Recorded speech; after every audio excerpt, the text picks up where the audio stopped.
Hello student, कैसे हैं आप सब। एक बार पुनः आप सभी का शिव कोचिंग क्लासेस 2.0 पर स्वागत है। और आज का वीडियो है गेलुसाक का नियम। क्लास 11th केमिस्ट्री चैप्टर 1 का महत्वपूर्ण टॉपिक है गेलुसाक का नियम। इसके पहले भी जो भी वीडियो हैं केमिस्ट्री के वो आपको प्लेलिस्ट में मिल जाएंगे। आप लोग जाकर के प्लेलिस्ट विजिट कर लें। केमिस्ट्री के चैप्टर 1 के शेष जो वीडियो हैं वहाँ पर आपको मिल जाएंगे। ओके, तो चलिए आज का वीडियो शुरू करते हैं। सबसे पहले बात करते हैं गेलुसाक के नियम का प्रतिपादन कब हुआ। तो आप लोग लिखेंगे भी, मैं बता रहा हूं। इस नियम का प्रतिपादन सन 1808 में गेलुसाक ने किया। आपको एक लाइन में लिखना है।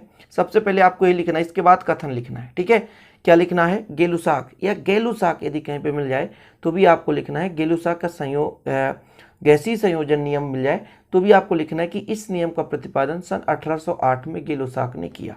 क्या लिखेंगे प्यारे भाइयों? तो एक लाइन पे आपको लिखना है, इस नियम का प्रतिपादन सन 1808 में गेलुसाक ने किया। ठीक है डियर, तो इतना आप लोग लिख लें प्यारे भाइयों कि इस नियम का प्रतिपादन सन 1808 में गेलुसाक ने किया। अच्छा, गेलुसाक ने जो नियम का प्रतिपादन किया वो गैसों से संबंधित नियम है। किससे संबंधित है? गैसों से संबंधित। मतलब जब गैस आपस में संयोग करें, ठीक है, तो उनके जो आयतनों का अनुपात जो होता है वो एक सरल अनुपात होता है। लेकिन संयोग के बाद भी यदि कोई बनने वाला पदार्थ गैस है तो वो भी संयोग करने वाले गैस के एक सरल अनुपात में होगा। बस यही है और कुछ नहीं है। आज का छोटा सा ही वीडियो रहेगा। गेलुसाक का नियम सिंपल है।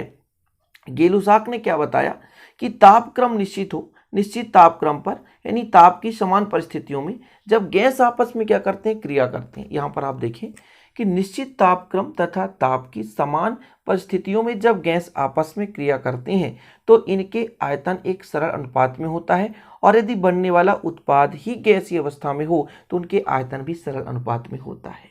चीजें क्लियर हो गई? जैसे यदि मैं बात करूं आपसे कि ए और प्लस बी यदि इनका एक निश्चित अनुपात है और यदि बनने वाला गैस भी है, यदि मान लीजिए सी यदि गैस भी है तो इसका भी एक सरल अनुपात में होगा। एक दो भी हो सकता है, एक भी हो सकता है, तीन भी हो सकता है, जैसा भी हो। यानी तापमान क्या होना चाहिए? निश्चित होना चाहिए।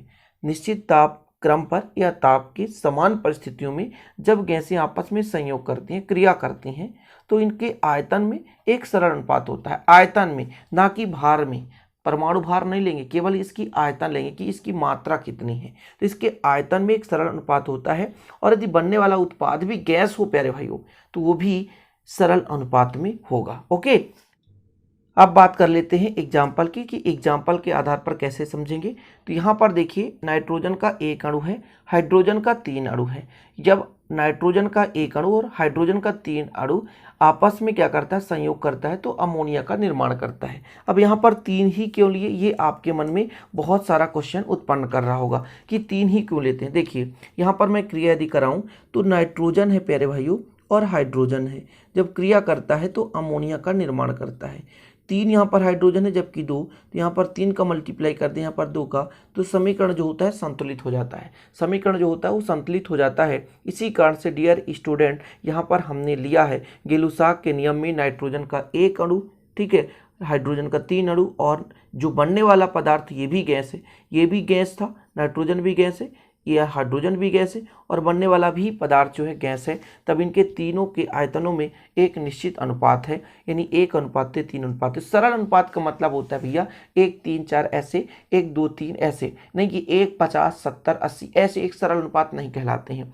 सबसे सूक्ष्मतम अनुपात ही सरल अनुपात कहलाता है। जैसे दूसरा नंबर देखें, कार्बन और ऑक्सीजन आपस में क्रिया करके कार्बन डाइऑक्साइड बनाया। तो इसका एक आयतन था, इसका भी, इस ऑक्सीजन का भी आयतन 1 है और कार्बन डाइऑक्साइड का भी आयतन 1 है। तो कार्बन, ऑक्सीजन और यहाँ पर कार्बन डाइऑक्साइड तीनों के बीच का रेशियो हम देखो 1:1:1। अब नियम क्या कहता है कि निश्चित तापक्रम पर समान परिस्थितियों में जब गैसें आपस में संयोग करती हैं या क्रिया करती हैं तो उनका जो आयतन होता है एक सरल अनुपात में होता है। लेकिन यदि बनने वाला पदार्थ या उत्पाद भी गैसीय अवस्था में हो तो उनके आयतन में भी वो सरल अनुपात होता है। समझ गए? जैसे कार्बन मोनोऑक्साइड है और ऑक्सीजन है, क्रिया करता है तो कार्बन डाइऑक्साइड बनाता है। यहाँ पर मल्टीप्लाई किए हैं बैलेंसी के लिए, बैलेंसी करने के लिए ऐसा करना होता है। तो इसमें 2 आयतन है, इसका 1 आयतन, इसका 2 आयतन, तो एक सरल अनुपात में है, सूक्ष्मतम अनुपात में है। तो यहाँ पर इन 3 एग्जाम्पल की सहायता से गेलुसाक का नियम आप लोगों ने समझ गया होगा कि गेलुसाक का नियम क्या भैया गेलुसाक ने क्या बताया, तो कब बताया था 1808 में। कब? 1808 में गेलुसाक ने इस नियम का प्रतिपादन किया, जिसमें उन्होंने बताया कि दो गैस यदि आपस में संयोग करें तो उनका आयतन एक निश्चित या सरल अनुपात में होता है, लेकिन यदि बनने वाला उत्पाद भी गैस है तब पर भी वो अपनी अवयवी गैसों के सरल अनुपात में होता है। ठीक है, तो इस प्रकार से गेलुसाक का नियम आपका हो जाता है कंप्लीट, और इसी प्रकार आगे भी हम आपके लिए वीडियो लाते रहेंगे। वीडियो पसंद आए तो प्लीज़ लाइक कर दें, चैनल को सब्सक्राइब कर लें, साथ ही बेल आइकन प्रेस कर लें, दोस्तों के साथ शेयर करें। मिलते हैं अगले वीडियो में, तब तक के लिए जय हिंद, वंदे मातरम।